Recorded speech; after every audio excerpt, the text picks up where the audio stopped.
Welcome back to Penzer 966, guys.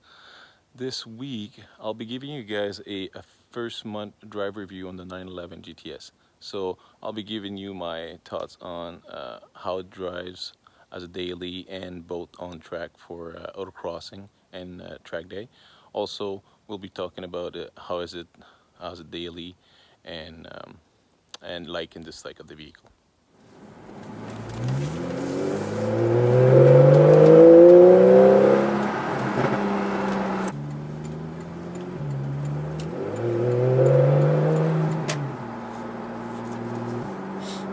So, the 911.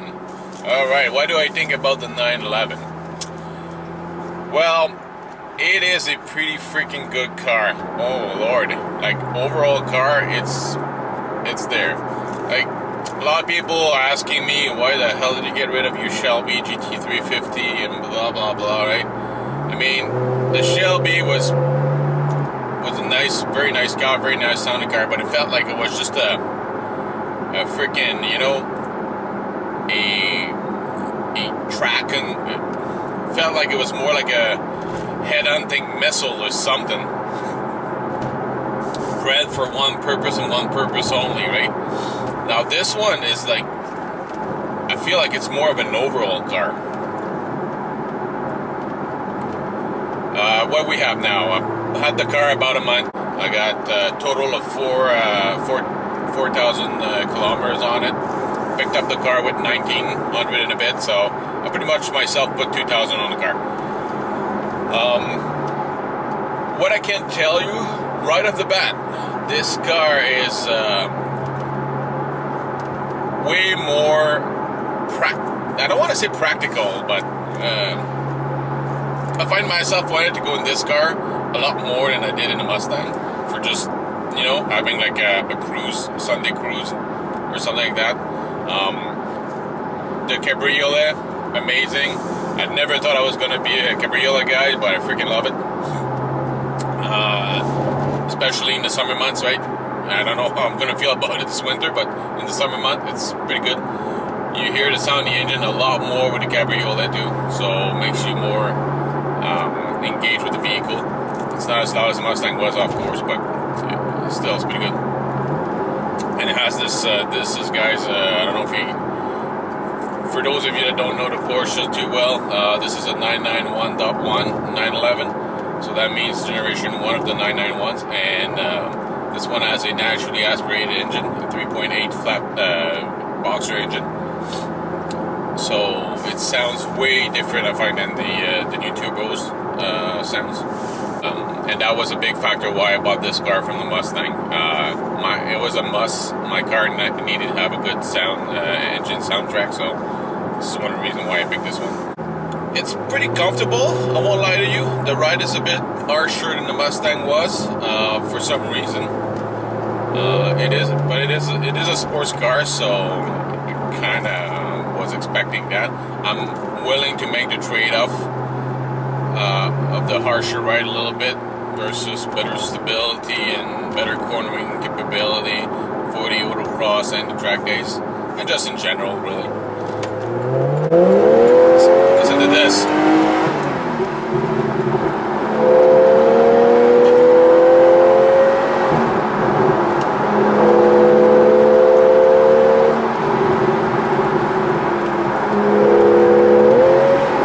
God, I love this car.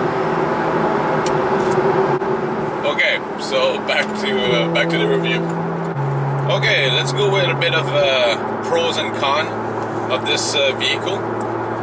Okay, for my likes, first off, coming off the Shelby, fuel economy. Oh dear Lord, finally we're back on the realm of on the plane of reality here. God, that Shelby was bad on gas. I get it. I can see the comments filling up.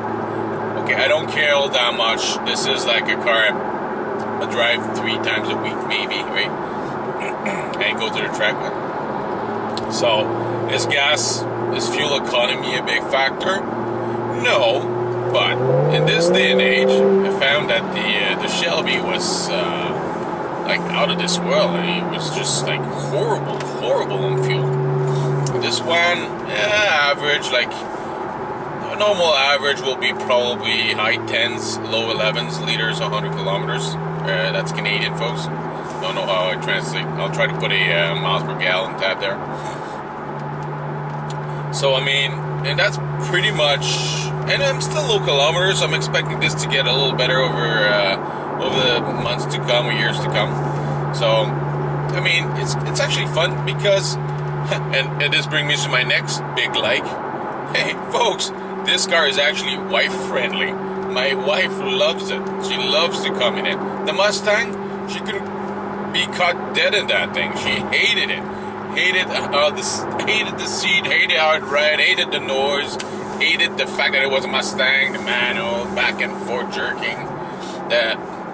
So, this one, she actually likes it. Every time I say, hey, honey, you want to go for a cruise in the cabriolet? She says, oh, yeah, hell yeah. Right? It's fun. It's fun for her. I mean, it's my car. It's my sports car. I'd never buy it just to please the wife. But come on, I mean, it's my wife, right? Of course, I like for her to accompany me from time to time, right? So that for me, that's a big like, and that's a big plus. What's going on? We got some police. The police, guys, is like. The last few days, the police run here is just crazy. What's happening? Yeah, sorry guys, there's a bit of a police operation out there. Like I said, they're like, I don't know, the last few days they're everywhere, like doing like operations and radar, giant laser, all that stuff. Anyways, so okay, back to the likes. So we talked about the wife, talked about the fuel economy. Well, okay, let's talk about the driving. I mean, the Mustang was no slouch, either was the BMW, but this is, guys, when you drive it, it's an entire new level, I feel. It's so precise and it's so like agile when you corner. I mean, I did have the Boxer. If you look at my videos, guys, I had a Boxer for 24 hours. And I mean, the Boxer was something else too, but and probably ultimately on some aspects probably a bit more agile than the 911, but I don't know, I feel like this one, I don't know what it is. I feel like, you know, when I take roundabouts and all that stuff, and even when I go like normal driving, it feels so planted and so like, I don't know, and it's a big car, but I don't see its weight or its size on the road. It's pretty amazing. Really like it. Okay. Now this one's gonna be more of a like-dislike type deal. Okay. I know I said I wanted to, like the Shelby was a stick car. I said I'll never buy an automatic again. I know. Damn it. I got a PDK. Oh boy. Okay. I bought this one used. It was the right car minus a transmission. So, I mean, and I do have a Macan GTS, and I have a PDK in the Macan, and it's a pretty damn good transmission. So I bit the bullet. Would I prefer now? Not to have it for a month, but I still prefer having a manual. Yes, I would. Is the PDK faster? Yes, it is. Is the PDK a lot of fun, more easy to drive day to day? Hell yeah, it is, right? But still. So I would really prefer to have a manual, but I have the PDK, so I'm going to make the most of it. That being said, on autocross, does it make a huge difference? The PDK is way faster, even on the launches and stuff too. Which brings me to the launch control. Big likes, guys. Oh, I love this thing. You can see, go see my autocross videos. I got 2 launches on there, man. Oh, it is amazing. Ricky revs are close to 7,000. Oh my god, and it just freaking exploded off the launch. At autocross, everybody wanted to come in with me and experience it. They're like, oh my god, it sounds so amazing. So, that's a big like. And it's easy. It's so easy. Sport Plus or Sport, put the foot on the brake. So left foot on brake, slam the gas pedal, and wait for the launch control to appear, and then boom, you're good to go. Okay, also, quality in this car, it's pretty neat. like I said, I already have a Porsche home, but I mean, it's expensive, but you feel it, right? Everything you touch, right? Soft plastic, the leather, everything. This one's actually GTS interior also, so I mean, got extra bits of leather in it. And I mean, it looks nice, it feels nice, it feels like everything you touch feels like, well, it doesn't, what I can tell you is it doesn't feel like the rental version of it, right? And it's the Mustang. But, so, that part I do like, the paint, right?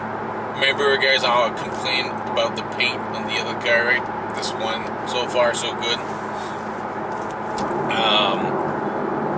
Yeah, so pretty much everything out of it is, you see, I mean, again, it's almost double the price of the Mustang, so, I mean, orange to apple, right?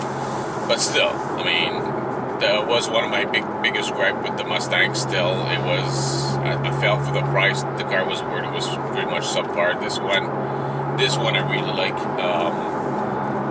Yeah, pretty much I have no complaint. Alcantara and everything is pretty neat. And let's talk a little bit about some dislikes I have about this vehicle. Yes, there is some. It is my dream car, but it's still quite a bit of dislike about it. Alright, first off, a little stupid. It would never be a make or break type deal to buy a car, but the cup holders. God, I mean, the idea behind it is pretty neat.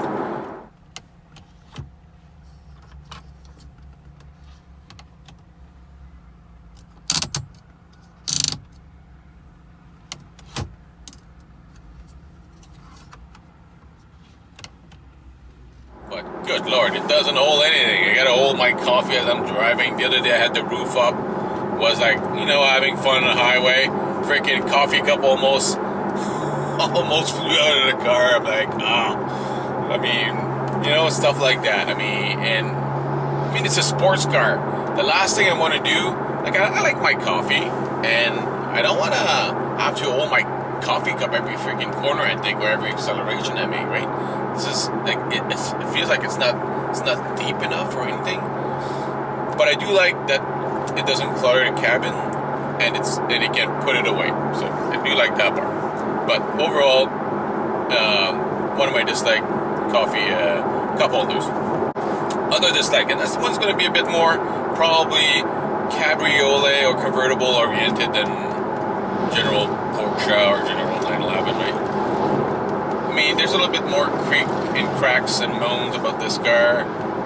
You know, rag top and this and that. So somehow, actually, all those noise goes away as soon as I put the top down. Probably because of the wind noise and everything. But with the top up, I do have a little bit of more, I guess, vibration noise or a little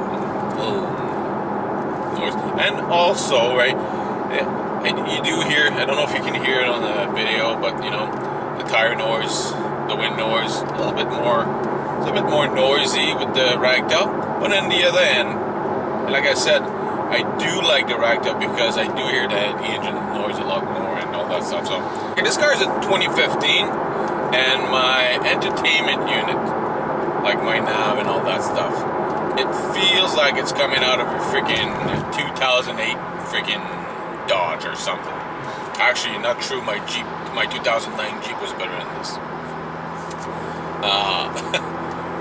I have the new one on the Macan GTS, and it's pretty neat.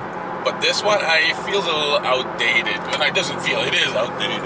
Lots of stuff you can't do in it compared to the new, the updated version.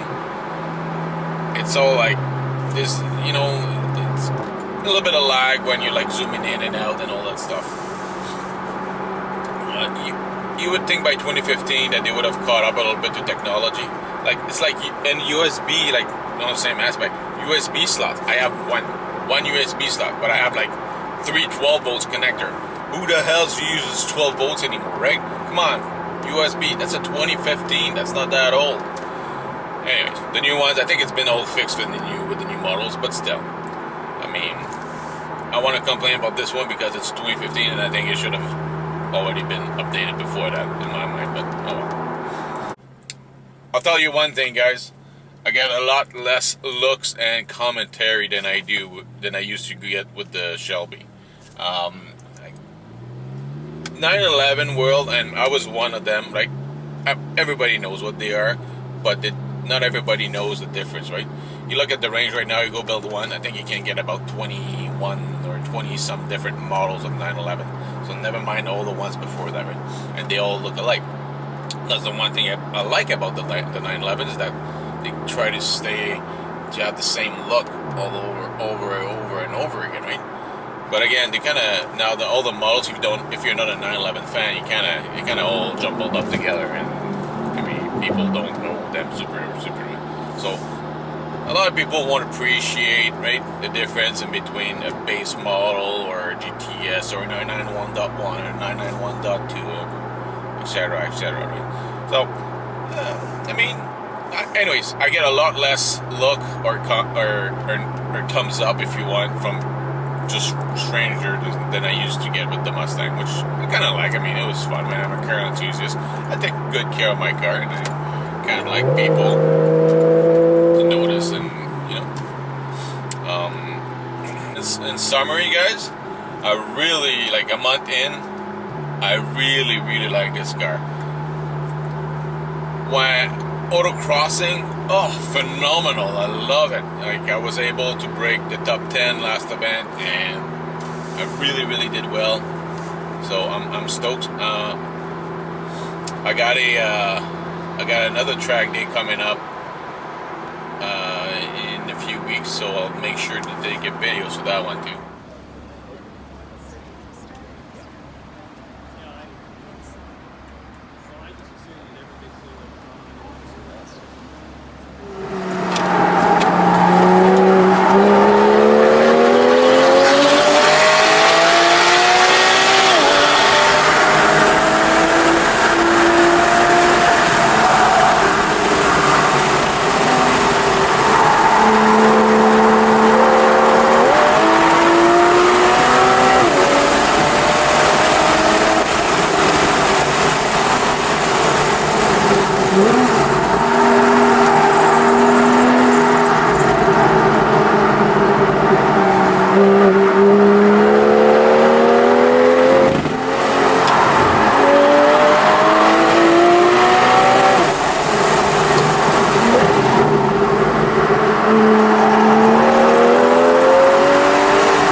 I really recommend it. Like I've mentioned before, right? I am not rich by any means, and this is like kind of a dream car for me. I had to make a lot of sacrifice to get it.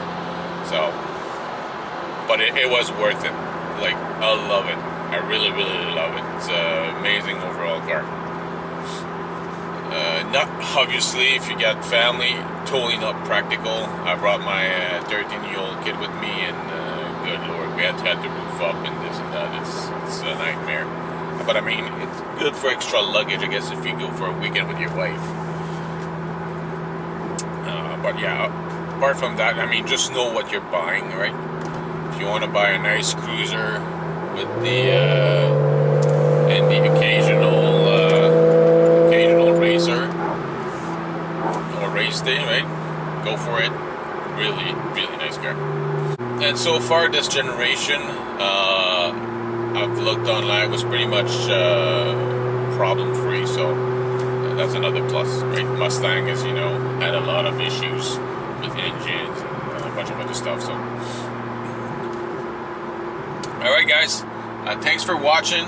Please subscribe, leave me comments, tell me if if you like it or not. Tell me what if you have requests, put in the comments. I'll try to make a video on it. Alright, cheers. This is Panzer 966 signing off.